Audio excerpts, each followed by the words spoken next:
Assalamualaikum warahmatullahi wabarakatuh. Halo semuanya, apa kabar? Perkenalkan, nama saya Ainda Febriani dari program PGSD. Saya akan mempresentasikan materi tentang dimensi dan hakikat manusia, landasan pendidikan dan asas-asas pendidikan, pikiran dan aktivitas terhadap masyarakat masa depan, landasan dan asas-asas pendidikan serta penerapannya. Saya akan menjelaskan pengertian hakikat manusia. Pengertian hakikat manusia. Manusia adalah makhluk bertanya. Ia mempunyai hasrat untuk mengetahui segala sesuatu. Atas dorongan hasrat ingin tahunya, manusia tidak hanya bertanya tentang berbagai hal yang ada di luar dirinya, tetapi juga bertanya tentang dirinya sendiri. Apa sih landasan itu? Landasan adalah dasar tempat berpijak atau tempat dimulainya suatu perbuatan. Landasan juga bisa disebut sebagai fondasi. Nah, fondasi merupakan bagian yang sangat penting dalam sebuah bangunan. Jika fondasinya tidak kokoh atau kuat, maka bangunan tersebut bisa roboh atau hancur. Dalam landasan pendidikan di Indonesia diperlukan landasan pendidikan berupa landasan religius, landasan filosofis, landasan hukum, landasan kultural, landasan sosial budaya, landasan psikolog, dan landasan ekonomi. Pertama ada landasan religius. Seseorang yang tidak memahami agama tidak akan mampu mengembangkan pengetahuan yang mereka dapat. Seperti yang kita ketahui, ilmu tanpa agama akan menjadi buta, dan agama tanpa ilmu akan menjadi lumpuh. Dalam pengembangan ilmu ini, kita dapat peran agama sangat berpengaruh.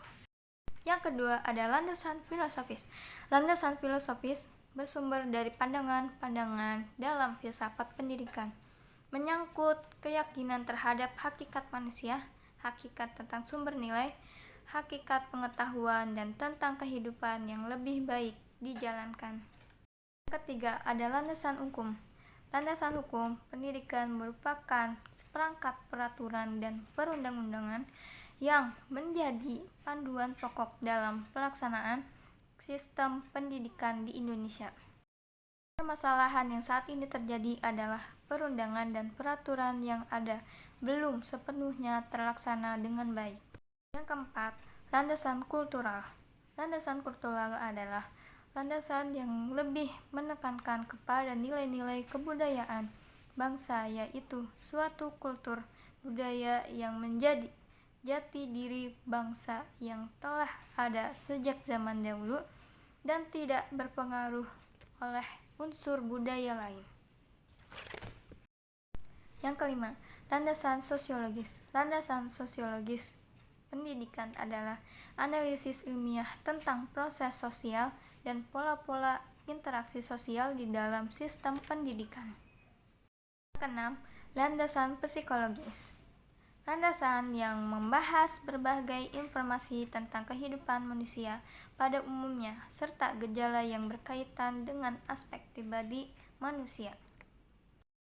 Perkiraan dan antisipasi terhadap masyarakat masa depan. Pendidikan selalu berlangsung dalam suatu latar kemasyarakatan dan kebudayaan tertentu. Pendidikan merupakan salah satu pilar utama dalam pelestarian dan pengembangan kebudayaan setiap masyarakat. Pengembangan masyarakat beserta kebudayaannya sekarang ini makin mengalami percepatan perubahan serta meliputi seluruh aspek kehidupan dan penghidupan manusia. Yang terakhir, landasan dan asas-asas pendidikan serta penerapannya. Apa yang dimaksud dengan landasan pendidikan? Pendidikan sebagai usaha dasar yang sistematik selalu bertolak bersejumlah landasan serta pengindahan sejumlah asas-asas tertentu.